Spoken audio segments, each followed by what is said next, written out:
बोलो जयकारा बोल मेरे श्री गुरु महाराज की जय। सभी गुरुमुख प्रेमियों से प्रेम पूर्वक जय सच्चिदानंद।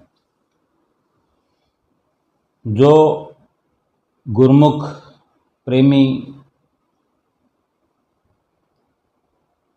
अपने सतगुरु की सेवा करता है और सेवा अगर अपने माता पिता की भी करता हो, सेवा किसी बुजुर्ग की करता हो, किसी गैर रिश्ते में अगर सेवा करता हो, सेवा का फल जो है कोई हमें दे सके ऐसा कोई नहीं है। सेवा का फल बढ़ा चढ़ा कर सतगुरु दे सकते हैं, वो समर्थ हैं, भगवान दे सकते हैं। लेकिन सेवा का जो फल है वो ताकत एक प्रकार से उस सेवा के अंदर ही है। जो सेवा की कार्रवाई है अपने आप में वो सेवा ही एक फल है, निश्चित तौर पर है। उसको किसी भी प्रकार से कहा जा सकता है। अब ऐसा देखने में आया होगा, बहुतों ने देखा होगा कि कई बार ऐसा होता है कि सेवा बहू करती है, सास भी करती है। सास को भी बहू की सेवा करनी पड़ जाती है और बहू तो होती ही है सास की सेवा करने के लिए, क्योंकि बहू का दूसरा जन्म होता है सास के घर में, ससुराल में। तो वहाँ उन्हीं लोगों को अपना परिवार मान लेना पड़ता है जब से वहाँ उसका जाना होता है। ससुर और सास को माता पिता का दर्जा देना पड़ता है। ये विधान है, विधि का कानून है, कुदरत का। हम सेवा की बात कर रहे हैं कि अगर सास बहू को सेवा का सिला ना दे या वक्त पड़ने पर अगर सास बहू की सेवा करती है और बहू सास को कोई सिला ना दे, तो ये एक बात तो ये होती है कि ये जो रिश्ते होते हैं ये सांसारिक हैं, पिछला लेन देन साथ में होता है। अभी फिर समझते हैं और तरीके से कि हम 1000 रुपये लेकर किराना की दुकान पर गए, हमने 1000 रुपये जाकर दिए, बोले जमा कर लो, हम ही ने कहा जमा कर लो।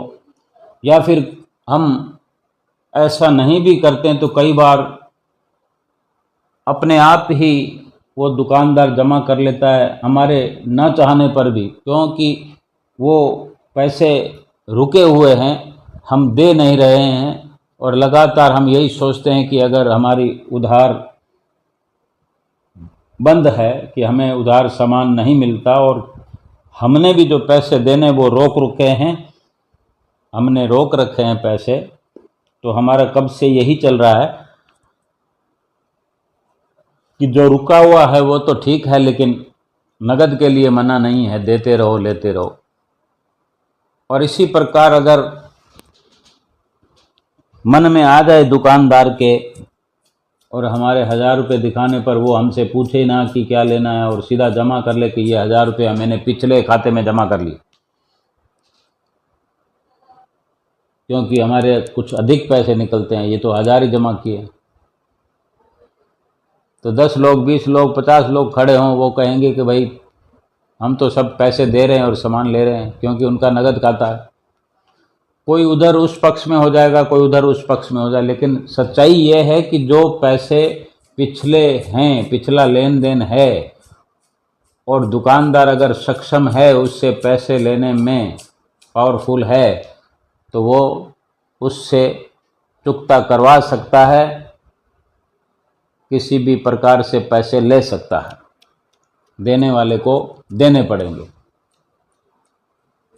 पैसे भी देगा और माल कुछ नहीं मिलेगा, डांट डपट भी होगी। तो यही एक प्रकार से हमें समझना है कि जो पिछला लेन देन है, अगर सास को बहू सिला नहीं देती सेवा का, या बहू जो सास के पास आई है तो सास को जबकि माँ समझना चाहिए, क्योंकि शादी के बाद सास ही उसकी माताजी होती है, और वो माताजी उसको नहीं समझती, माँ का दर्जा नहीं देती, तो ये पिछला हिसाब किताब है, क्योंकि सास ने कुछ ऐसा उसको हिसाब किताब जोड़ा है पिछले जन्मों में, जो बहू पहले वो चुकता कर रही है। यानी वो ऐसा भी कह सकते हैं कि वो कुछ ना कुछ कुदरत उसके साथ होती है, और बहू के मन में रहता है कि इसको मज़ा चखाना है। और दूसरी ओर ऐसा भी होता है कि फिर सास अगर बहू को मान्यता ना दे, उसको भी तो बेटी समझना होता है बहू को, और वो बेटी का दर्जा ना दे, तो कहीं ना कहीं पिछला हिसाब किताब होता है। और कहीं कहीं तो हम देखते हैं कि सास और बहू का इतना प्यार होता है कि जितना माँ बेटी का भी नहीं होता। एक दूसरे की सलाह के बिना तो पत्ता ही नहीं हिलने देते। तो वो भी पिछला ऐसा होता है कि दोनों तरफ से कुर्बानियाँ हुई होती हैं। ये पिछला लेन देन हो सकता है, हिसाब किताब हो सकता है, इसलिए ये झूठे आरजी नाते रिश्ते कहलाते हैं कि केवल अपना हिसाब किताब चुकता करने के लिए ही रिश्ते बनते हैं। लेकिन जो सेवा परोपकार के रूप में की जाती है, उसमें भी बेशक पिछला अवश्य होता है, हम उसको परोपकार समझते हैं, लेकिन हम उसका कोई बदला चुका रहे होते हैं, कर्ज चुका होते हैं अपना, उसको वापस रिप्लाई कर रहे होते हैं।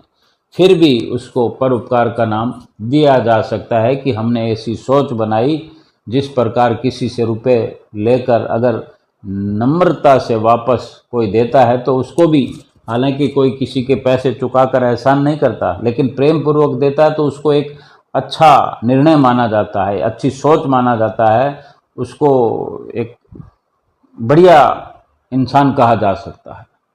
इन सब से हटकर जो संतों महापुरुषों की सेवा होती है, हमारी मुद्दे की, लक्ष्य की जो चर्चा है वो यही है कि संतों महापुरुषों की अगर कोई सेवा करता है, वो उसका जो सिला है, संत महापुरुष भी दे सकते हैं, लेकिन फिर भी एक बहुत बड़ा अधिकार कुदरत का जो कानून है वो ये भी है कि कुदरती तौर पर वो उसका सेवा का जो हक है, सेवा का जो बदला है, वो कुदरत स्वयं चुकता करने को आतुर रहती है। और वक़्त के संत महापुरुष जो कि परिपूर्ण सद्गुरु होते हैं, जिनका दर्जा विश्व में तीनों लोकों में ऊपर है। अभी गुरु महिमा, वो गुरु पूजा का जो पर्व मनाया गया है, गुरु ही गुरु गुरु गुरु गुरु हो रहा था, अभी ज़्यादा समय नहीं हुआ है, थोड़े ही दिन हुए, सुबह से लेकर रात तक। और उससे कुछ दिन पहले, गुरु पूर्णिमा से कई दिन पहले ही ये प्रोग्राम चलने शुरू हो गए थे।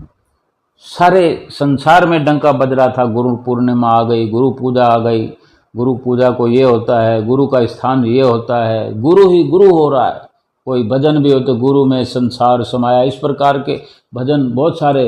गुरु पूजा का दिन आया, अपने सतगुरु का दर्शन पाया, बहुत से यानी अनगिनत इस प्रकार के किस्से चल रहे थे, इस प्रकार के सत्संग हो रहे थे। गुरु ही ब्रह्मा है, गुरु ही विष्णु है, गुरु ही साक्षात महेश है, पार ब्रह्म परमेश्वर है। तो क्या ये झूठ थोड़ी था जो ऐसा सुना हमने, और हर साल सुनते हैं, क्योंकि साल में एक दिन आता है गुरु का कि उस दिन कुछ ना कुछ इंसान अपने पल्ले बांधे, कोई अपनी गलतियां सलतियां सुधारे और नया एक अपना रास्ता बनाए, एक अपना लक्ष्य बनाए और उस पर चले। ये इसी के खातिर ये दिन आता है हमारे लिए, हमारी बेहतरी के लिए, हमारी बेहतरी की शुरुआत के लिए, एक मिसाल कायम करने के लिए। तो इतनी बड़ी पदवी गुरु को आज से नहीं जुगाद से मिली हुई है, तो वो सक्षम है, करण करावनहार है, वो स्वयं भगवान है। ऐसे ही नहीं कहते गुरु ही ब्रह्मा है, गुरु विष्णु है। अगर हम विष्णु के पीछे पड़ जाएं, ब्रह्मा के पीछे पड़ जाएं, महेश के पीछे पड़ जाएं, उस सबसे बेहतर है कि गुरु के पीछे पड़ जाएं। ये आसान है, गुरु से लिपट जाएं, गुरु के चरणों में गिर जाएं, गुरु के चरणों से जुड़ जाएं। जो परिपूर्ण इस प्रकार संत सतगुरु होते हैं, जैसे हमारे श्री सतगुरुदेव महाराज जी श्री आनंदपुर धाम में ऊंचे सिंहासन पर अभी विराजमान हैं इन दिनों में, इस समय में। और अभी गुरु पूर्णिमा का पर्व श्री गुरु महाराज जी ने अपने गुरुमुख प्रेमियों के साथ मनाया, और जो कुछ चंद वचन भी फरमाए, उन्होंने भी श्री परमहंसों का, उनकी महिमा का जिक्र किया, उनकी महिमा का गुणगान गाया, श्री परमहंसों के कार्यकलापों का गुणगान गाया। और जो उन्होंने एक फिर से नया संदेश दिया गुरु पूजा के दिन, कि जो नित्य नियम आप सब करते हैं, जो नहीं करते हैं वो भी करें, और जो 2 घंटे भजन अभ्यास करना है, जो ये आज का जो वक़्त चल रहा है, पहले 1 घंटा भजन होता था, भजन अभ्यास होता था, सुमरन होता था, अब 2 घंटे भजन सुमरन है, ये करना है। फिर से ये संदेश नया हमें मिल गया है और हमें करना है, अवश्य करना है। अगर अब से ये शुरू करते हैं तो ये गुरु पूर्णिमा के दिन जैसे कि हमें उपहार मिल गया, एक फिर से एक नया जीवन मिल गया, नव जीवन हमने प्राप्त किया है। जो परिपूर्ण संत महापुरुष होते हैं, उन्होंने अपनी वाणियों में लिखा है कि प्रेमी के मैं कर बिकूं, प्रेमी के मैं कर बिकूं, ये तो मेरा असूल, 4 मुक्ति दूं ब्याज में, दे न सकूं मूल। यानी वो ब्याज ही देते रहते हैं हमें, मूल उनके पास जमा पड़ा रहता है। ये जो प्रेमी सेवा करते हैं, जो सेवा करने का मतलब ये होता है कि वो अपने सतगुरु के आज्ञा में चलते हैं, तभी तो सेवा करते हैं। और जब सतगुरु ऐसा फरमाते हैं तो ये तो निश्चित रूप से मान लेना चाहिए कि सतगुरु प्रसन्न है अपने उस सेवक पर, उस प्रेमी पर, जो फरमाते हैं कि प्रेमी के मैं कर बिकूं। कर मतलब हाथ, बिकूं मतलब मैं बिक जाता हूं, मैं अपने सेवक के हाथों में बिक जाता हूं। ये मेरा असूल है, ये मेरा नियम है। ये सतगुरु के रूप में जो भगवान इस धरती पर अवतरित होते हैं और हम नित्य प्रति जिनका दर्शन करते हैं, अभी श्री हजूर सतगुरुदाता दीनदयाल महाराज जी, 6ठी पातशाही गुरु महाराज जी के हम जो दर्शन किया करते हैं नित्य प्रति, श्री परमहंसों के साथ साथ, ये समय समय पर सबसे हम सुनते आए। और अब 6ठी पातशाही गुरु महाराज जी भी वही उसी परमहंसों के कानून से चलते हैं। और ये वास्तव में हर युग में ये हमारे समझने के लिए, हमें समझाने के लिए महापुरुषों ने बार बार फरमाया है, ग्रंथ भरे पड़े हैं कि प्रेमी के मैं कर बिकूं, ये तो मेरा असूल, यानी मेरा तो ये नियम है कि मैं तो अपने सतगुरु के हाथों बिक जाता हूँ। और भी इस तरीके से हम अगर समझे तो अपने माँ बाप की हम सेवा करें तो माँ बाप एक प्रकार से हमारे हाथों बिक जाते हैं, हमसे पूछ पूछ कर सब करते हैं। कितना उनका गद गद प्रसन्नता वाला दिल हो जाता है हमारे प्रति कि हमारे बच्चे इतने अच्छे हैं, सेवा करने, हमें सेवा करनी चाहिए, खूब सेवा करनी चाहिए अपने माता पिता की, सास ससुर की, अपने से बड़े की। अगर वास्तव में कोई हमें धोखा दे, संसारिक जो वृत्ति है वो सबके लिए निश्चित है कि सबका सब संसार झूठा है और धोखा देना ही है, लेकिन एक संसारिक दायरे में, सामाजिक दायरे में रह कर के अगर हम इतना देख सकते हैं कि कोई हमें अधिक जुल्म करने वाला ना हो, अगर हमारे प्रति उसका स्नेह है लेकिन स्वाभाविक वो क्रोध करते हैं, चाहे हमारे रियल माता पिता हैं या हमारे सास ससुर हैं, जेठ जेठानी हैं, वक्त ज़रूरत अगर हमारी मदद करने वाले हैं, सहायता करने वाले हैं और समय समय पर क्रोध भी कर लेते हैं, हमें डांट डपट भी कर देते हैं, लेकिन उसकी भरपाई वो बहुत अच्छे तरीके से करते हैं, उनकी खूब सेवा करनी चाहिए और उनका दिल हर वक्त जीत कर रहना चाहिए। क्योंकि जहाँ हम जिस समाज में रहते हैं, जिस परिवार में रहते हैं, ये हमारा भी असूल होना चाहिए। और जब इस प्रकार की परीक्षा में हम सफल हो जाते हैं, प्रसन्नता के पात्र हो जाते हैं अपने माता पिता के, सास ससुर के, जेठ जेठानी के, बड़ी ननंदों के, अगर इस प्रकार की कुर्बानी अगर हम थोड़ी बहुत करते तो एक हमारे अंदर एक जज्बा पैदा हो जाता है सेवा करने का। सेवा करने में हम निपुण हो जाते हैं, यानी एक डिप्लोमा हमें मिल जाता है, कोई हमें दे या ना दे, लेकिन हमारे अपने आप में एक ये हुनर, एक गुण जो बहुत ही कीमती गुण है, हीरे मोतियों से भी कीमती गुण है ये सेवा का। तो यही सेवा जब हमें सतगुरु की करने का अवसर मिलेगा तो हमारा यही अपने घर में, परिवार में किया हुआ सेवा का डिप्लोमा, सेवा का जो गुण हमारे अंदर भरा होगा, अगर बहुत कम प्रसन्नता भी मिलेगी लेकिन हमारा हृदय जो है वो गद गद रह सकता है, गद गद हर वक्त बना रह सकता है कि हमने किसी को सताया नहीं, हमने किस पर जुल्म नहीं किया, जितना हो सका हमने अपने शरीर से सदुपयोग करके, मन से सदुपयोग करके, धन से सदुपयोग करके किसी की सेवा की है। सेवा बेकार नहीं जाती। अगर वो फल देने वाले कौन हैं, वो हमसे अगर नहीं इस प्रकार इत्तेफाक रखते, कोई ईर्ष्या द्वेष करते हैं, तो कुदरत सारी भरपाई करती है। पिछला हिसाब अगर है वो चुकत हो जाएगा, लेकिन जो विनम्र भाव से हमने सेवा की होती है उसके कारण कुदरत हमारे लिए रास्ते खोलते हैं, रास्ते खोल देती है कुदरत के, और कहीं ना कहीं सतगुरु के साथ हमारा एक अटूट रिश्ता बना देती है कुदरत। कुदरत ही भगवान है, भगवान ही कुदरत है, सतगुरु ही भगवान है और भगवान ही सतगुरु है। ये एक अलग अलग प्रकार से एक नियम बने होते हैं, अलग अलग नाम रखे होते हैं, अलग अलग पुकार करते हैं। तो कुदरत पूर्ति कर देती है, सतगुरु पूर्ति कर देते हैं, लेकिन सतगुरु के पास जाना तो पड़ेगा। और जब मिलन होगा, हमारा दिल जो होगा वो मंझा हुआ होगा, क्योंकि हमने अपने घर परिवार में बहुत से बर्तन साफ किए होंगे, झाड़ू पोछे लगाए होंगे और जो बड़े बुजुर्गों की सेवा की होगी, उससे कहीं ना कहीं हमारा मन विनम्र अवश्य बना होगा।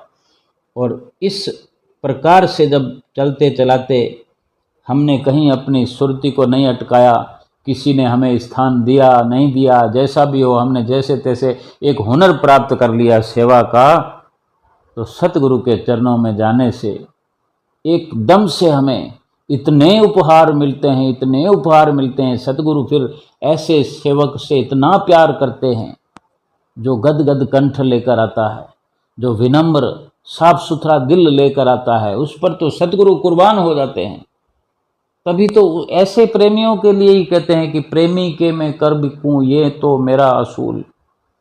साफ सुथरे दिल वाले उन्हीं को प्रेमी कहा जाता है, प्रेम करने वाले उन्हीं को प्रेमी कहा जाता है, भक्ति करने वाले को। क्योंकि भक्ति के साथ एक शब्द और लगता है, प्रेमा भक्ति। प्रेम से भक्ति करने वाला, प्रेम से सेवा करने वाला, प्रेम से सुमरन करने वाला, प्रेम से सत्संग सुनने वाला, यानी उसका दिल खाली होता है। प्रेम तभी पनपता है जब दिल खाली होता है। प्रेम कहीं से आता नहीं है, कहीं से लाया जाता नहीं है, कोई देता नहीं है, वो अपने अंदर से प्रकट करना पड़ता है। जब इस प्रकार की हमको सेवा में रुचि हो जाए, परोपकार में रुचि हो जाए, फिर चारों ओर प्रेम ही प्रेम हो जाता है। और यही प्रेम जब सतगुरु के चरणों में हो जाता है, फिर मन भक्ति से रंगने लगता है। एक सेवक का नाम, प्रेमी का नाम जुड़ जाता है हमारे साथ। और प्रेमी और सेवक तो किसी को भी कहा जा सकता है। श्री गुरु महाराज जी सभी को गुरुमुख कहते हैं, लेकिन गुरुमुख बनने में तो हमें अभी बहुत समय लगने वाला है। क्या पता कितने जन्म लगेंगे या कितने साल लगेंगे। और हो सकता है हमने अभी गुरु पूजा के दिन संकल्प किया हो कि हमने प्रेमी बन के दिखाना है। दिखाना किसको? अपने आप को दिखाना है, अपने आप को यकीन दिलाना है कि मैंने प्रेमी बनना है। हर किसी ने संकल्प किया है कुछ ना कुछ, और उस संकल्प का फायदा तभी होगा जब हमने शुरुआत कर दी होगी गुरु पूर्णिमा के दिन। नहीं की तो आज से कर दे, आज भी बहुत शुभ दिन है। तो सतगुरु क्या फरमाते हैं प्रेमी के लिए कि प्रेमी के मैं कर बिकूं ये तो मेरा असूल, चार मुक्ति दूं ब्याज में दे न सकूं मूल। यानी हमारे कर्जा ही रहते हैं, ऋणी रहना चाहते हैं वो। सतगुरु के पास क्या कमी है, भगवान के पास क्या कोई कमी है? लेकिन इतना बड़ा दर्जा दे रहे हैं अपने सेवक को, प्रेमी को। वो सब करण करावनहार है, उनको क्या कमी है? लेकिन वो अपने सतगुरु की जो विशेषता है, सतगुरु का जो हृदय है, वो प्रेमी के भावों से, प्रेमी की ओर से जो की जाती है सेवा, प्रेम से सेवा की जाती है, तो सतगुरु का जो हृदय है मक्खन से भी कोमल है, वो पिघल जाता है। और इतनी ऊंची बात अपने सेवक के लिए, प्रेमी के लिए कहते हैं कि चार मुक्ति दूं ब्याज में दे न सकूं मूल। एक मुक्ति के लिए दुनिया भागी फिर रही है और मिल नहीं रही। मिलेगी कब? जब मर जाएगा। मरने के बाद में काहे की मुक्ति है? मुक्ति तो वो जो जीते जी मिले, जिसको मैं देखूं। मुझे मुक्ति प्राप्त करनी है तो मैं अपने आप को मुक्त हुआ देखूं। अगर मैं अपने आप को मुक्त हुआ देख पाऊंगा तो मैं और हजारों को मुक्त करने की क्षमता रखने वाला बन जाऊंगा। ये मेरे सतगुरु के चरणों में बैठने का लाभ है कि इस प्रकार की पदवी भी सतगुरु देते हैं, प्रेरणा भी सतगुरु देते हैं। हमको तो केवल निर्णय करना होता है कि हमको संसार छोड़कर सतगुरु के पीछे पीछे चल पड़ना होता है। और सतगुरु को छोड़कर अगर संसार के पीछे चल लिए तो वो ऐसी प्रेरणा संसार की ओर से भर रहती है। संसार तो मायावी है, संसार माने माया और सतगुरु माने भक्ति। अगर भक्ति को छोड़कर अगर माया के साथ लग गए, माया के साथ जुड़ गए, ऐसा चक्कर चलाती है तेली के बैल की तरह। सारा दिन और रात ऐसे चला चला के थका देती है और नतीज तन वहीं का वहीं इंसान खड़ा रहता है जीवन भर। जहाँ से चला था वहीं का वहीं खड़ा है और इतने श्वास खत्म हो गए, इतने घंटे खत्म हो गए, इतने दिन, महीने और साल और फिर इस प्रकार से कितने जन्म, कितने 84 और युग के युग खत्म हो जाएंगे, वहीं का वहीं खड़ा रहेगा। ये है माया का पसारा और माया की हद, और माया में लगने का, माया में घुसने का यही लाभ है। बहुत लगी पड़ी होती है हमें कि माया में लगें, सतगुरु की बात अच्छी नहीं लगती, सतगुरु का साथ अच्छा नहीं लगता, सतगुरु के दर्शनों में इतनी दिलचस्पी नहीं होती। गाहे बगाए अगर चले भी जाते हैं, हम देखें कि जब जब हमें मौका मिलता है सत्संग का, जिसने नाम लिया हुआ है उसकी बात कर रहे हैं, जो टच में नहीं हुआ उसकी क्या बात करनी है। लेकिन जो प्रेमी बन गए हैं, अगर वो इस प्रकार की अपनी वृत्ति रखते हैं, अपनी इस प्रकार की दिनचर्या रखते हैं, तो बड़े अफसोस की बात है, बड़ी अफसोसजनक बात है, दुख होता है। यानी रेलगाड़ी की टिकट लेकर घर बैठा रहे और उसको अपने मंजिल तक पहुंचना हो कि मुझे 2 दिन के बाद फलानी जगह पहुंचना है और वहां मेरा ये ज़रूरी काम है और आज हमको गाड़ी पर चढ़ना है, 15 घंटे का, 18 घंटे का, 20 घंटे का सफ़र है, वहाँ पहुँच करके नहा धोकर सीधा वहाँ पर पहुँचना होता है जहाँ काम होता है, और गाड़ी छूटने में अभी 2 घंटे हैं, 3 घंटे हैं, और अभी हम बैठे हैं हाथ पर हाथ धर रखे, देखता हूँ, सोचता हूँ, जबकि टिकट ले रखा है और कोई प्रकार की परेशानी नहीं है, साथ में ले जाने वाले सामान की व्यवस्था है, सारा कुछ तैयार हुआ होता है, फिर भी हम सोच रहे हैं कि सोचता हूँ जाऊँ कि ना जाऊँ, वो काम क्या पता होगा कि नहीं होगा, बेकार जाना पड़ेगा। अगर अक्लमंद कोई हमारे साथ में है या कोई मिल जाता है और तुरंत इस वक्त मौके पर अगर वो हमें सांत्वना देते हुए और समझाते हुए और सख्त निर्देश करते हुए कि अभी का अभी उठकर जाओ, टिकट तुम्हारी जेब में है, और जाकर रेलवे स्टेशन पर पहुंचो और रेलगाड़ी पे चढ़ जाओ, 2 घंटे पड़े और तैयार हो जाओ और 1 घंटा पहले पहुंच जाओ रेलवे स्टेशन पर। अगर वो हिदायत मान ले और रवाना हो जाए, गाड़ी छूटने से पहले स्टेशन पर हाजिर हो जाए और उसी प्लेटफार्म पर खड़ा रहे जहां पर उसकी गाड़ी रवाना होने वाली है, और गाड़ी में बैठ करके और चला जाए अपने मंजिल पर, वहां पहुंचकर जो काम करके आ जाए, तो वो खुद भी हैरान होगा कि मैं तो ऐसा सोच रहा था। देखते ही देखते मैं 20 घंटे का सफ़र करके फिर मैं वहाँ से अपना काम करके, सब काम आगे से आगे टाइम टू टाइम होता गया और मैं वापस भी आ गया 20 घंटे का सफ़र करके। काम तो अपने आप होना होता है, संकल्प तो अपना दोहराना होता है कि हमने अगर टिकट करा के रखी है, टिकट हमारी हुई पड़ी है, हमारी जेब में है टिकट, अगर हम नहीं जाएंगे तो टिकट भी बेकार जाएगी, और ऐसा सोचते हैं क्या पता काम होगा कि नहीं होगा। चलो ये सांसारिक बातें हैं, इसमें भी कुर्बानी देनी पड़ती है। इसमें अगर सोच लिया कि काम होगा कि नहीं होगा, फिर भी सियाणे इंसान तो यही कहते हैं ना, काम होगा कि नहीं होगा, अभी कैसे सोच लिया, अगर आज नहीं भी जाएंगे, मिस कर देंगे रेलगाड़ी, तो फिर 10 दिन के बाद फिर जाना पड़ेगा, कभी ऐसी दिक्कत आ जाएगी कि फिर इमरजेंसी में जाना पड़ेगा। चलो, लेकिन इसमें ऐसा हो सकता है, मुमकिन हो कि काम ना बने, या ऐसा शिकवा शिकायत पहले से ख्याल दिल में आता है, वहम आता है कि काम नहीं होगा, इसलिए वो उस भारी भरकम मेहनत से घबराते हुए कि इतना लंबा सफ़र करूं, गर्मी हो सर्दी हो, कैसा भी मौसम है उसको झेलना पड़ता है। सर्दी होता है तो सर्दी में ठंड लगती है, झेलना मुश्किल होता है, गर्मी हो तो गर्मी झेलना मुश्किल होता है, क्योंकि सारे जो मौसम हैं कुदरत के बनाए हुए, उसका मुकाबला करना होता है। ये सारे मुकाबले इसलिए होते हैं कि वो इन मुकाबलों से ऊपर उठकर भक्ति करने में सक्षम हो जाए।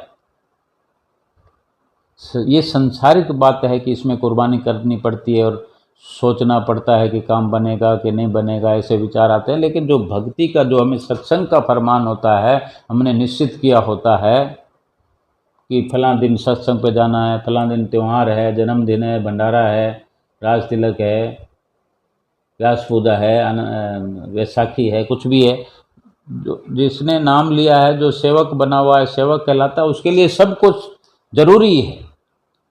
लेकिन उसमें तो ये संशय भी नहीं है कि काम बनेगा कि नहीं बनेगा। मैं सत्संग में तो जाऊं, मुझे बोला था 4 बजे पहुंच जाना, 4:15 बजे शुरू करेंगे, आरती शुरू होगी, फिर भजन चलेंगे, फिर सत्संग होगा, सुमरन भी होगा। और हम बैठे हुए सोच रहे हैं कि अभी 3:30 बज गए हैं, धीरे धीरे 1-1 मिनट करके टाइम तो खिसकता जा रहा है। और ऐसा सोचें कि क्या पता फ़ायदा होगा कि नहीं होगा, काम बनेगा कि नहीं बनेगा। हम कौन से काम की बात कर रहे हैं? जो सत्संग से या कोई भजन भक्ति से या आरती पूजा से जो काम बनना है वो तो भक्ति प्राप्त होने का काम है, वो तो होगा ही होगा, उसमें कोई संशय नहीं है। क्योंकि उसको करने कराने वाले, देने दिलाने वाले सतगुरु स्वयं हैं, भगवान स्वयं हैं। हाँ, हमने कोई अपना अलग नज़रिया बना रखा हो कि काम होगा कि नहीं होगा, हमने कोई फेरी मान रखी हो और फेरी देने के तहत ऐसा सोच रहे हैं कि जो हमने मन्नत मान रखी है कि मेरी आज की फेरी अगर ना लगाऊं तो क्या फर्क पड़ेगा, क्या पता काम तो वैसे भी बनेगा कि नहीं बनेगा। हमने स्वयं शर्तों के अंदर बांध लिया भक्ति को। ये भक्ति नहीं कहलाएगी, ये भक्ति करना नहीं कहलाएगा, क्योंकि हम खरीद फरोख्त करने, सौदा करने लग गए, सौदागर बन गए भक्ति में। भक्ति में सच्चा सौदा कहा जा सकता है, माना जा सकता है कि सच्चा सौदा भक्ति को कहते हैं। लेकिन इसको हमने कहीं झूठी मन्नत मानकर कि मैं सत्संग पे तो आऊँगा, मुझे क्या मिलेगा, मन में बना लिया कि मुझे ये मिल जाए, मुझे वो मिल जाए, मैं इतने दिन आता रहूँगा, 40 दिन तक आता रहूँगा, या मैं लगा रहूँगा, हमेशा के लिए लगे रहते। हमने मान लिया कि हमारा आना जाना रहेगा। लेकिन जब जब भी हमें कोई ज़रूरत पड़ती है तो हम अपने सतगुरु के चरणों में रख देते, मुझे ये दे दो, आज ये दे दो, मेरा ये काम कर दो। और इस प्रकार से अगर हम सोचते हैं और कोई काम ऐसा हमारा होता है कि वो नहीं होता, काम तो समय से होते हैं, लेकिन समय किसी भी काम को, अभी घर में किसी बच्चे की शादी अगर करनी है या शादी होनी है तो शादी एक बार होनी है तो वो होगी तो अपने समय पर, जो समय निश्चित है, भगवान की उस डायरी में लिखा है, भगवान सब जानते हैं। लेकिन हमने मान लिया कि ये शादी, हमारे पड़ोस में किसी बच्चे की शादी हो गई है तो अब हमें भी ज़्यादा रुकना नहीं चाहिए, हमारी भी शादी बच्चे की हो जाए ताकि हम एक दूसरे से नज़रें मिला सकें। तो हम सतगुरु को बोल देते हैं कि आप हमारा ये काम करो, लेकिन उस काम का समय नहीं है। तो क्या सतगुरु अगर इस प्रकार से काम करते रहेंगे तो फिर भक्ति का तो नाम ना होगा कि सतगुरु के पास भक्ति मिलती है, सतगुरु के चरणों में जाने से भक्ति प्राप्त होती है। तो और कोई काम नहीं होगा, फिर हम सोचेंगे कोई फ़ायदा तो है नहीं सत्संग में जाने का।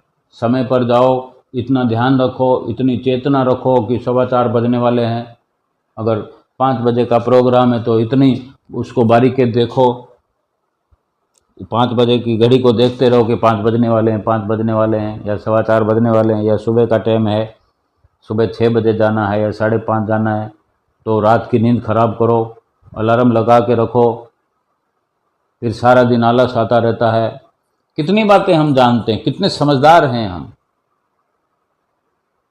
जब सतगुरु से भक्ति प्राप्त करनी है तो सतगुरु ने तो निश्चय कर दिया है, और इतनी बड़ी बड़ी बातें सतगुरु ने हमें समझाई हैं कि इस प्रकार भक्ति करने के कितने लाभ होते हैं, कितने फायदे होते हैं। जैसे ये वचन सतगुरु ने फरमाया हुआ कि प्रेमी के मैं कर बिकूं, मैं तो प्रेमी के हाथों में बिक जाता हूँ जो मुझसे प्रेम करता है, क्योंकि यही मेरा असूल है, नियम है।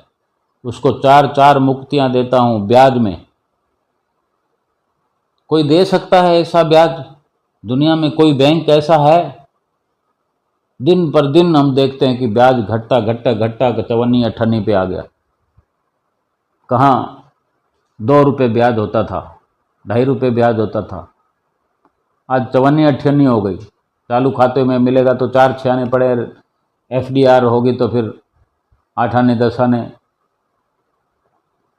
ना कुछ जैसा ब्याज बैंक देते हैं। और सतगुरुओं का ब्याज जो है वो बढ़ता जा रहा है, 4 मुक्ति दे देते हैं। क्या करना है हमें? उस सतगुरु का प्रेमी बनना है। प्रेमी अगर समझें तो, प्रेमी बोलें तो उनसे प्रेम करना है, और उनसे प्रेम करना है तो फिर उनकी आज्ञा भी माननी पड़ेगी। उनकी आज्ञा माननी पड़ेगी तो उनकी आज्ञा में तो सुमरन भी करना पड़ेगा, उनकी आज्ञा में सेवा भी करनी पड़ेगी। और प्रेमी उसी को कहते हैं, सेवा करने वाले को प्रेमी कहते हैं, प्रेम करने वाले को प्रेमी कहते हैं, आज्ञा मानने वाले को प्रेमी कहते हैं, दर्शनों पर पहुंचने वाले को प्रेमी कहते हैं। प्रेम में आंसू भी बहाए जाते हैं, खुशी के आंसू आ जाते हैं, दिल गदगद हो जाता है सतगुरु के दर्शन करने मात्र से। तो इस प्रकार से जब सेवा करने से, भक्ति करने से सतगुरु हमारे हाथों बिक जाते हैं, बिकने को तैयार हैं, ऐसे दयालु सतगुरु से हम दूरी बनाकर रहें, हमारे लिए कितनी शर्म की बात है, कितने दुख की बात है। और अगर हम ये समझते हुए कि संसार में अगर कोई दानवीर है तो सतगुरु हैं, संसार में अगर कोई रक्षक है तो सतगुरु हैं, संसार में अगर कोई भवसागर से पार कराने वाला है, हमारे सतगुरु हैं, श्री गुरु महाराज जी हैं। और हमारे बाल बच्चों की ब्याह सगाइयाँ और खाने पीने का, रहने का सब कुछ इंतजाम बड़े अच्छे से कोई करने वाला है तो वो भी हमारे सतगुरु हैं। पूछो गुरुमुखों से जाकर।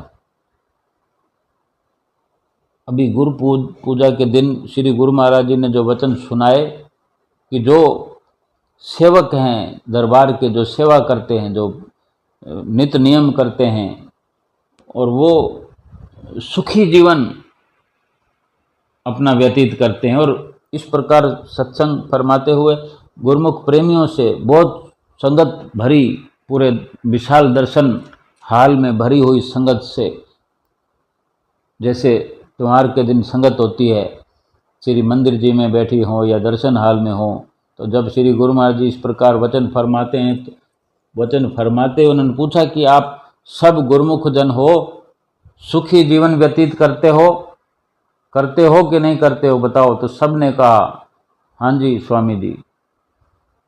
तो सतगुरु को ये विश्वास होता है कि जो गुरुमुख है, श्री गुरु महाराज जी तो सबको फरमाते हैं गुरुमुख हो, आप सब गुरुमुख हैं। लेकिन हमें सोचना होता है कि हमने सुन तो लिया कि सतगुरु ने हमें गुरुमुख कह दिया है, अगर हम नहीं भी हैं गुरुमुख, बहुत सारी कमियां हैं, त्रुटियां हैं, तो फिर गुरुमुख बनने में देर कितनी लगती है। अभी का अभी त्रुटियां कौन सी है? कोई हमारी आदत खराब है तो हम यहाँ बैठे बैठे आदत को छोड़ सकते हैं, हमारी नीयत खराब है तो यहाँ बैठे बैठे अपनी नीयत को साफ कर सकते हैं।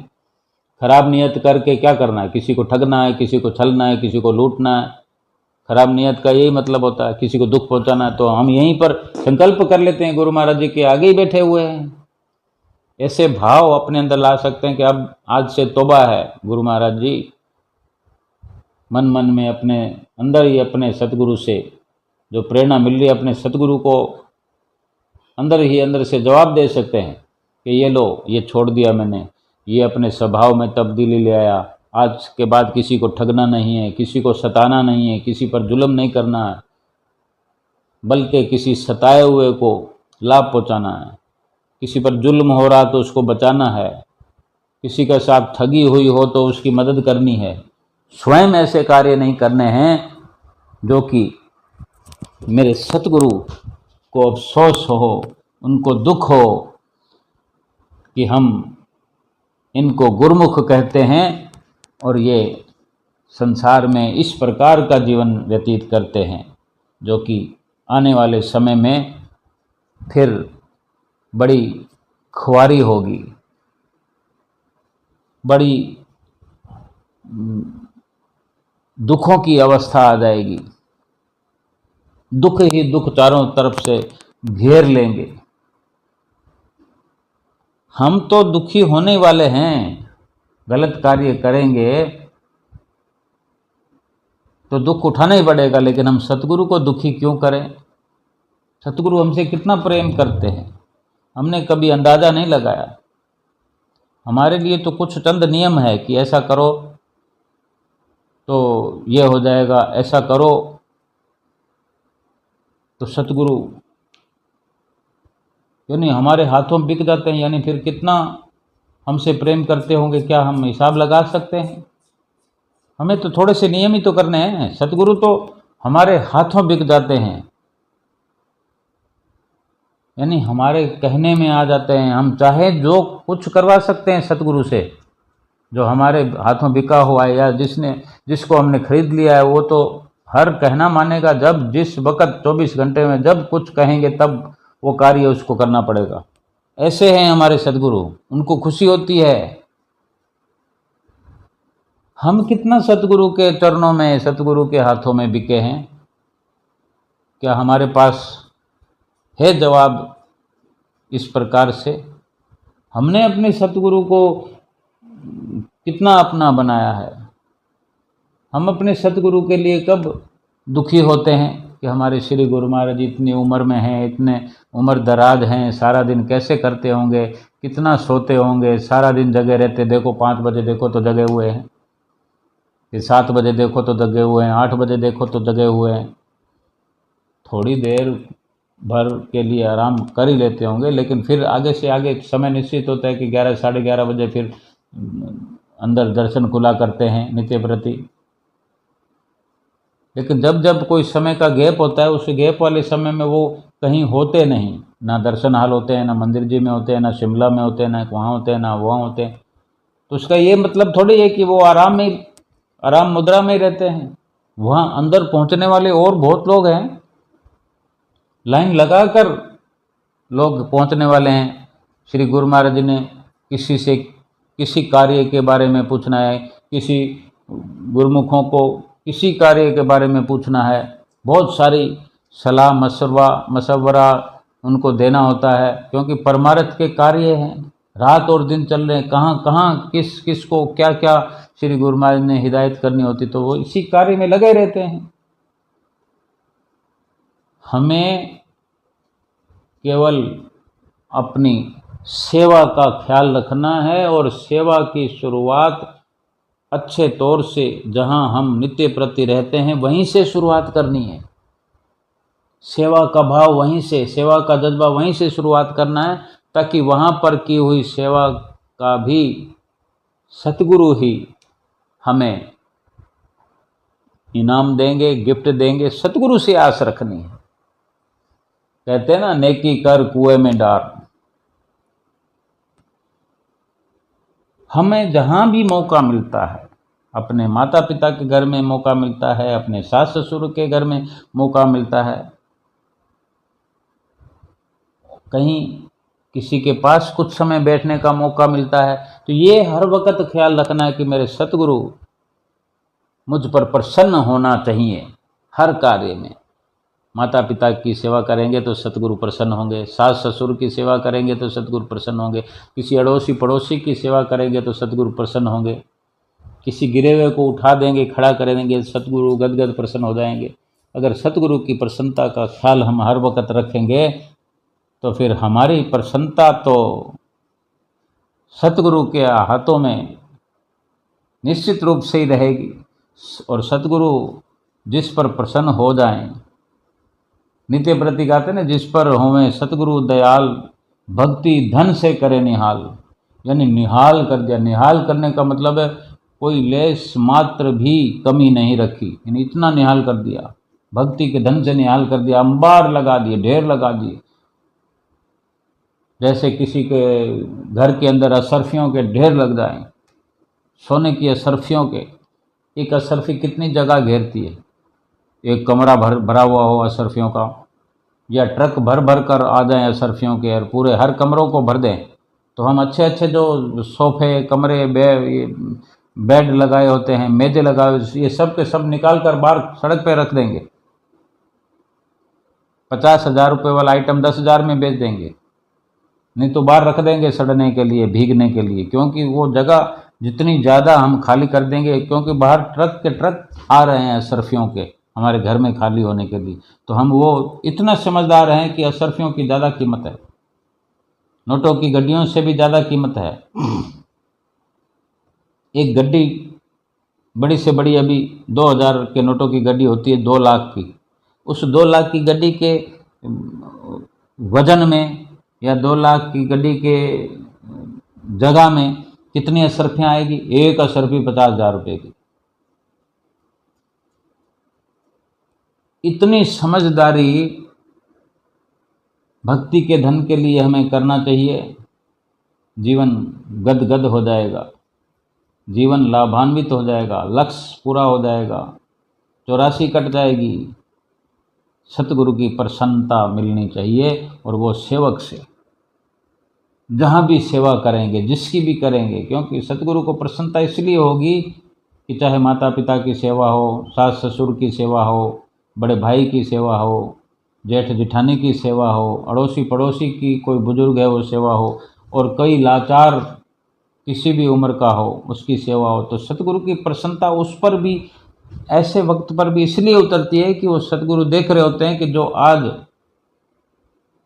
इस प्रकार से परोपकार कर रहा है हमारा सेवक, हमारा प्रेमी, वो भक्ति भी इसी प्रकार से करने वाला है।